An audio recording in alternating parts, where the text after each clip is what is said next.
As a veteran of the US Army, I learned that survival depends on training, focus, and quick decisions. Now, it took me years to realize how these same military lessons contributed heavily to my success on a motorcycle. And I'm going to show you how my experience in uniform can make you a sharper, safer rider. So let's take your skills to mission critical levels. Hi, my name is Dave, and I've been a professional motorcycle coach for over 25 years.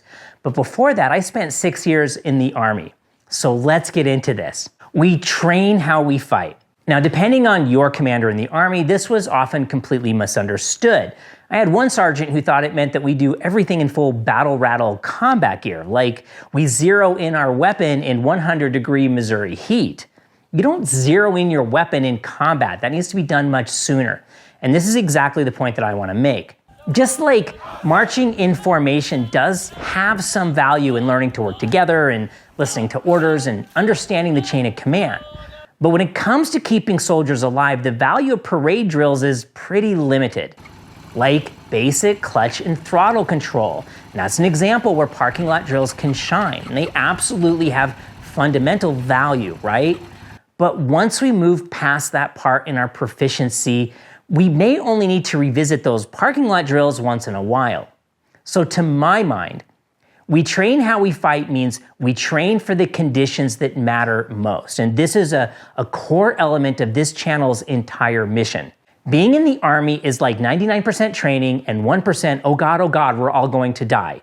And I'm going to get to that in a second. In the Army, I wasn't training for peacetime. I was training for war. Weeks on end spent training for the scenarios where people may die. And this is how this channel looks at where we should focus our energies. We are not dying in parking lots. And we're not dying because we didn't make a U-turn at the gas station. And we're not dying paddle walking in congested traffic. We're dying because we're running wide in corners or because we're not good at the front brake. Coming to a stop from 25 miles an hour at about 40 kilometers an hour in second gear is a very different thing from coming to a stop in sixth gear at 80 miles an hour or 130 kilometers an hour. Once basic competency is established, consistent, precise inputs into our controls, where parking lot drills have value. Once that competency is established, we want to focus that same energy of our inputs on what matters. Practice stopping from speed. Don't ride around in a circle to get comfortable leaning. Do a giant oval instead where you can build up speed and then slow down and turn, like a real corner would feel. And this is why I'm a huge advocate of track days. Go train at the speeds you ride. Train how we fight. Train how we actually ride. Put your arm around fear. My unit was one of the first to arrive in Bosnia in 1995. All our gear and vehicles were stuffed into the belly of a giant C-17 cargo plane. The second we touched the ground, I was in the driver's seat of my Humvee while the aircrew disconnected all the chains. So without the airplane ever stopping on the runway, I drove down the ramp of the moving aircraft to be greeted by a flashing and booming show of mortar explosions off in the distance. Headlights off, I followed the blackout lights of the vehicle in front of me into the darkness of the thick trees as the plane took off again into the night sky. And that was just the beginning. Was I scared? Holy hell, yeah, I was scared. Every day I went outside the wire, which means every day we left the base, which was most days. Yeah, it was a constant state of anxiety that we masked with a lot of bravado and bolster. Because soldiers don't get scared. Nervous maybe, but never scared, right? So we were ordered to conduct a last-minute mission to patrol the zone of separation between the Bosnians and the Serbians to dismantle any remaining armed positions by either side. And I was especially nervous, and it must have showed. So standing there in the frozen mud as we were all getting prepared to head out, the Command Sergeant Major Tilley, and he was this old salty dog, soldier, Vietnam veteran. He came up to me and he asked me if I was scared. And of course I said, no. Soldier, he said, fear is not the enemy. Fear isn't something you suppress. Fear keeps us alive. Put your arm around it and listen to what it's telling you. That's probably some of the best advice I have ever received. Does it translate to riding a motorcycle? Absolutely, and it's not just me. If I put the word fear into the title of a video, that video almost always performs extremely well. A lot of us are nervous, about some element of our writing. Don't suppress it or ignore it, or for a second think that it's a measure of your character or your strength.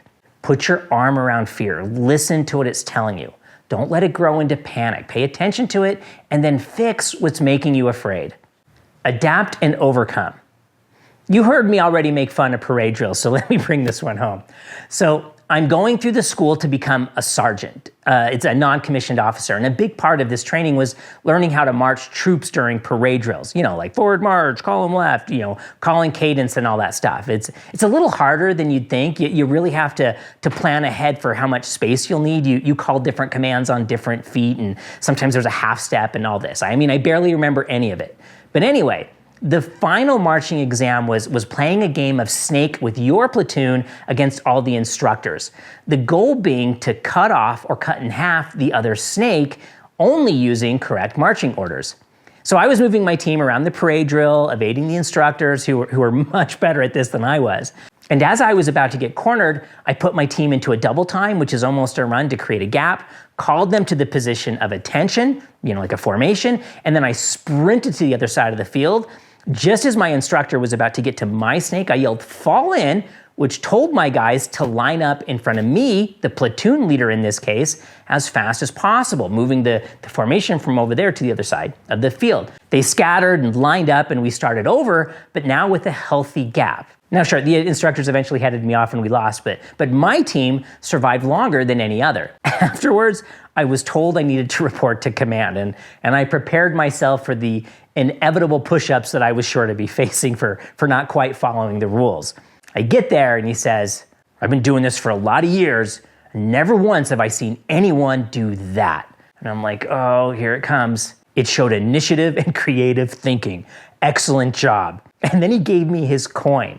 Now, for those not in the military, getting coined is a pretty significant recognition of exceptional performance. Yay, me. Look, I still have the coin too. So what does that mean to you as a writer?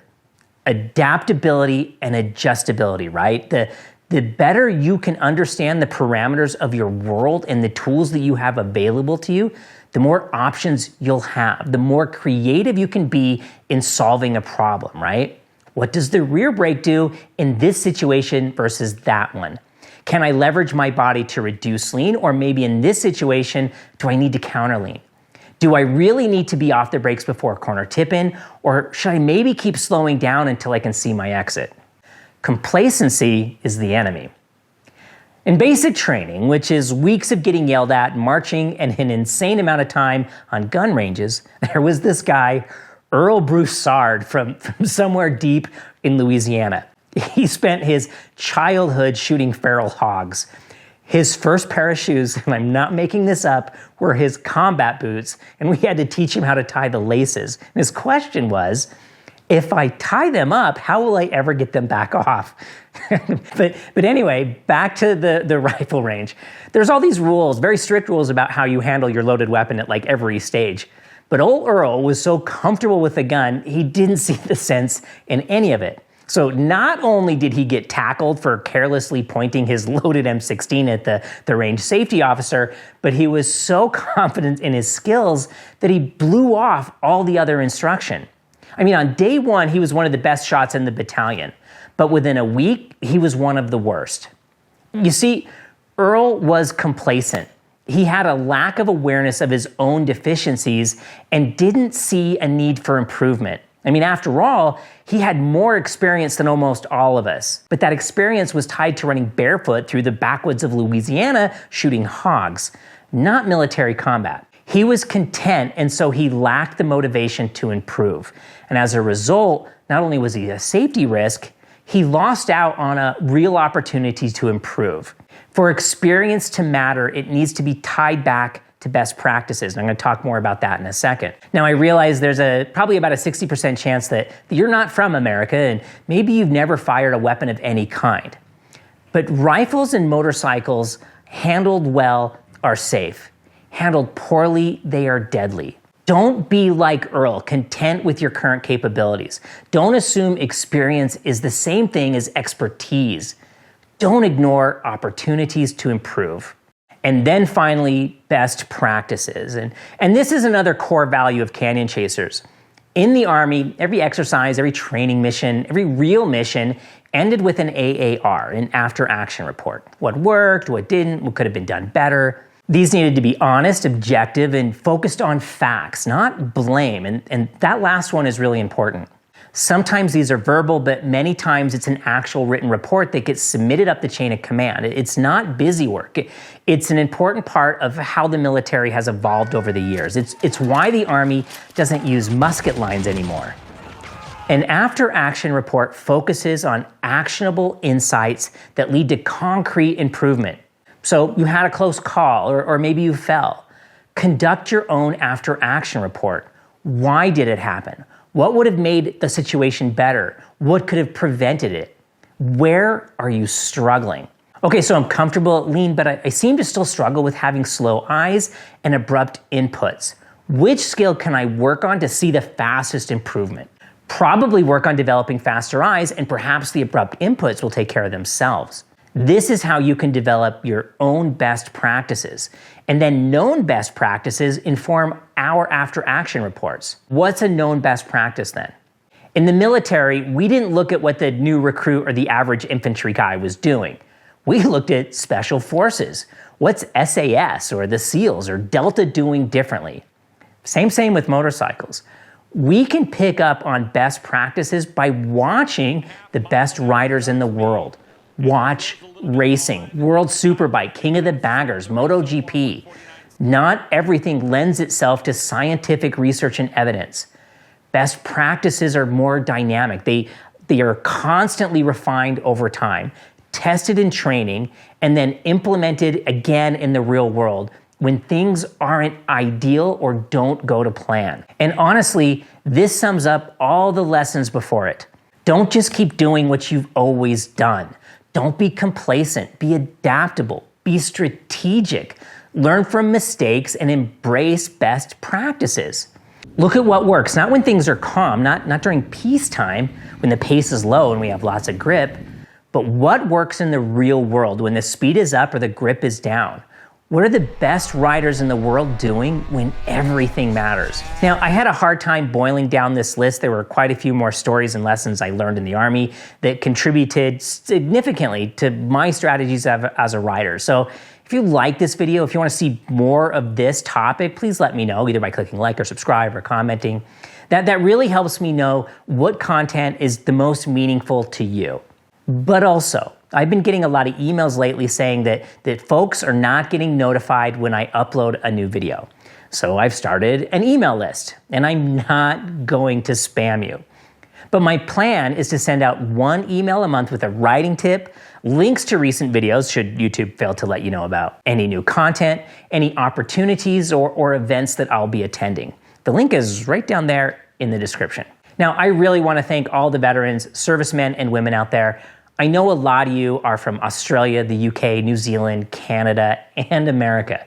If you stood up and took that oath to support and defend, thank you. You chose to serve something bigger than yourself, and that matters. I mean, even the word samurai comes from the word to serve. So thank you for your service. Finally, if you like this video, you should check out this one. It'll give you more tips and tricks to help bring your riding to the next level. Thank you for watching. Ride on and ride well.